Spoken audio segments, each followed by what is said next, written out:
नवंबर 1025 अफगानिस्तान से 30,000 खूंखार घुड़सवारों की एक फौज निकली।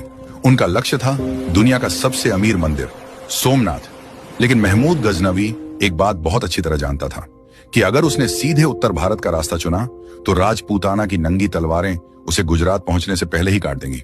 राजपूतों के खौफ से बचने के लिए उस दरिंदे ने एक ऐसी रणनीति बनाई जिसने इतिहास को भी कपा दिया। उसने वो रास्ता चुना जो सीधा मौत की तरफ जाता था, थार का सुलगता हुआ रेगिस्तान। ये कोई आम सफर नहीं था। मुल्तान को अपना बेस बनाकर उसने हजारों ऊंटों पर सिर्फ पानी लादा।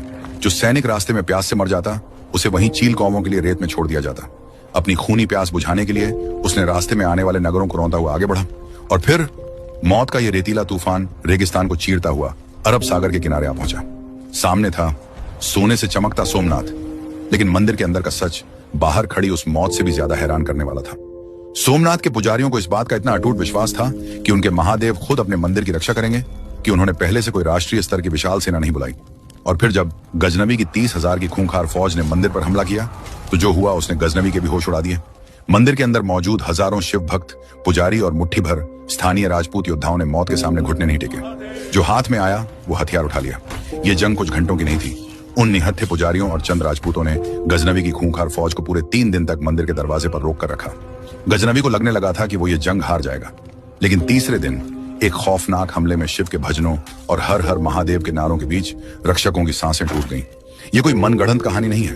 13वीं सदी के मशहूर अरब इतिहासकार इब्न अल असीर ने अपनी किताब अल कामिल फित तारीख में गवाही दी है कि अपनी आखिरी सांस तक लड़ते हुए उस दिन सोमनाथ की पवित्र सीढ़ियां हजारों बेगुनाह हिंदुओं के खून से लाल हो गई थी। इतिहास का सबसे बड़ा महाबलिदान। लाशों के उस पहाड़ को रौंदता हुआ खून से सने जूतों के साथ महमूद गजनवी उस अंधेरे गर्भगृह में घुसा।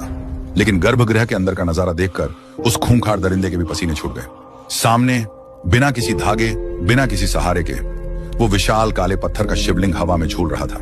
गजनवी खौफ से कांप उठा, लेकिन उसके लालच ने उसके डर को दबा दिया। उसने अपनी भारी लोहे की गदा हवा में उठाई उस भगवान को चूर चूर करने के लिए।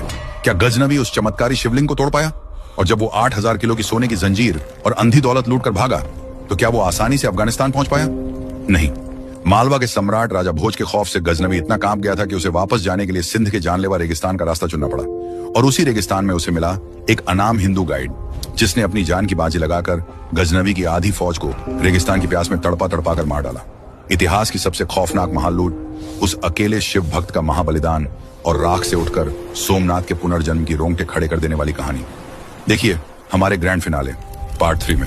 अगर आप पार्ट 3 देखना चाहते हैं तो अभी इस वीडियो को लाइक करें और कमेंट में लिखें पार्ट 3।